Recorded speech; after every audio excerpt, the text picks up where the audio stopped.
Hello everyone and welcome back to Butterfly Dreams Crochet and More. My name is Jeannie and today we're going to be doing part 3 of the Teach Me How to Crochet series, where we will be learning to do the slip stitch, hold our yarn, as well as our hook.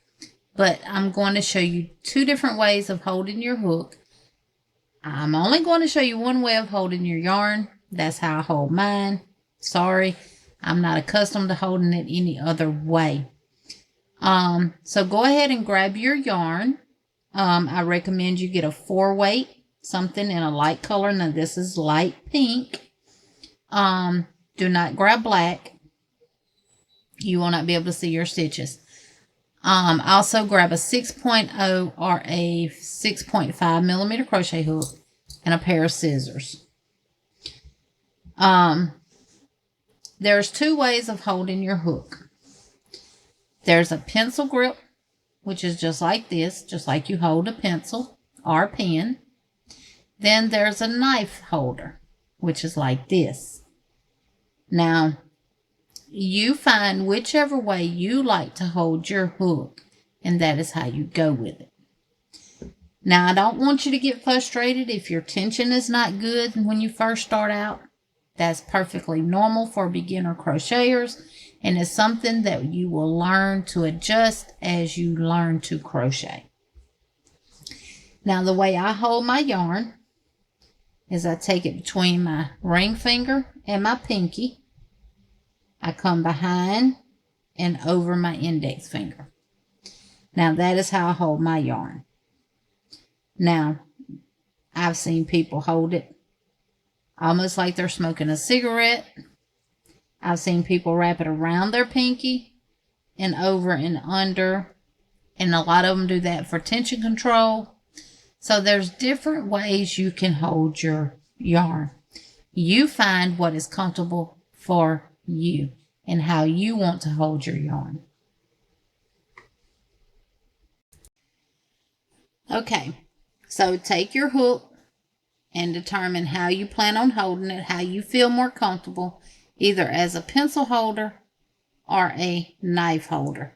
Now, I'm a pencil holder, but you determine whichever way you feel more comfortable holding.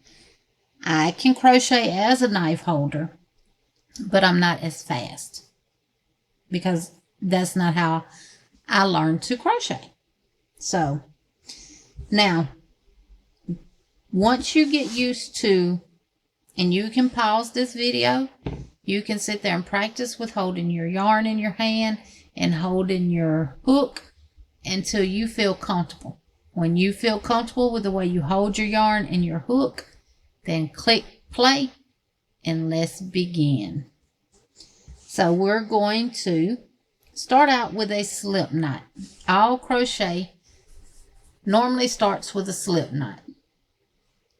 Now, there is another way you can start certain crochet items with a magic knot. We'll get into that later on the journey. But right now, we're going to start with the basics. And that is learning how to do a slip knot and how to do a chain. So to do a slip knot, I lay the tail in the palm of my hand. And you want to leave a little tail, because you want to weave your end in when you are done with your project. So I lay the yarn in my tail. I wrap it around my index finger across the top. Make an X on the back side. I place my thumb right there. And I bring that over and hold it just like that. And I slip this first loop off of my finger. And I have it pinched with my thumb. I'm going to insert my hook. I'm going to grab that back loop and pull it through that loop. And just snug it and then pull it to my hook. Now, you don't want it tight to your hook because you want the yarn to glide on your hook. So we're going to do that again.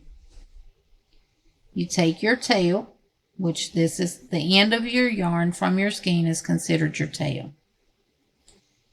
Now, lay it in the palm of your hand wrap around your index finger, come across like that. Let me lay this down. Wrap around your index finger, make a cross in the back, hold that with your thumb. Just take your working, this is considered the working yarn, in that's coming from the skein, and just gently hold it with your middle finger. You don't have to put no pressure on it. Take this first loop and pull it off your finger. Take your hook, insert it into the loop, and grab that yarn on the back of your finger and pull up a loop. And pull it. And then pull both ends until it's kind of tight to your hook, but you don't want it too tight. Now,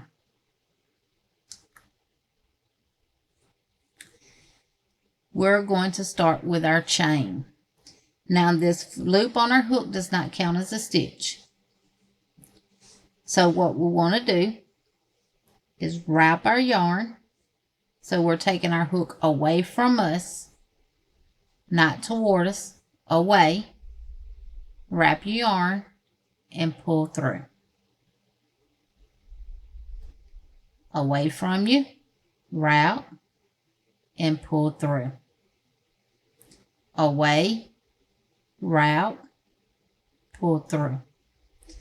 This is called wrap. And then you pull through. And you are making a chain.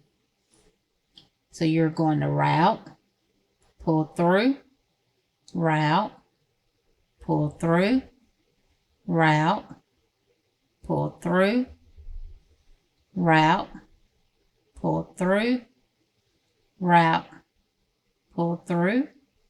And you're going to do that for as long as you want to. And for as long as you need to get your tension the way you want your tension to be. Now let's examine the chain for a second. Bring that down a little bit closer. Level it up and zoom it back in. Now, with the chain, it forms these V shapes that you see right here. A lot of times, depending on the tutorial, you will work into this loop of your chain when you learn how to do your other stitches. Now, on the back, you see these little bumps here, right here. See that little bump? That's what we refer to as a bump. Now, sometimes, depending on the tutorial or pattern, they may tell you to work into that back bump of the single crochet. And if you ever see that, then that is what that means. We work into those back bumps. And as we learn further stitching, then we will move on to showing you how to do it in the front and showing you how to do it in the back, as well as explaining what is the difference and what makes a difference. So we're going to continue working on our chain. We're going to away from us and pull through. Push your hook away from you, wrap that yarn, grab it and pull through. Wrap, pull through. Wrap, pull through. Wrap, pull through. Now your patterns will tell you how much, or your tutorials will tell you how many chains you need to chain. They're also going to give you the recommended yarn and the hook size that you need to use. But for this series, I will be using this light pink and the 6.0 millimeter crochet hook. So what your homework is to continue practicing on how you feel comfortable holding your yarn, how you feel comfortable holding your hook, and making your slip knot and making your chain. Crochet your chain, rip it out. crochet your chain and rip it out. Crochet, rip it out until you get comfortable and you feel comfortable with your knitting, with your tension, not knitting, with your tension. And once you feel comfortable with that, what I want you to do is I want you to chain a chain of 32 chains. And we are going to use that and we're going to build on it as we next learn how to do a single crochet. And I will see y'all in part 4, where we will go from the chain to the single crochet. Thank y'all for watching. Thank y'all for being a part of the butterfly team. And if you enjoy this series, please let me know in the comment what you think. And if there's anything I could do different, do better, or anything like that, because it's a lot to learn. But we got to start with the basics. We covered the basics of the hooks, the notions, and the yarn types and different stuff like that in part 1, part 2. Now we're here at part 3, where we're covering the slip stitch, which we did to join our yarn on our hook. And then we've worked our chains. We've talked about the makeup of the chain, which creates these V's, but they also have a bump on the back that we sometimes work into. So continue working a chain until you feel comfortable and you got that chain down pat.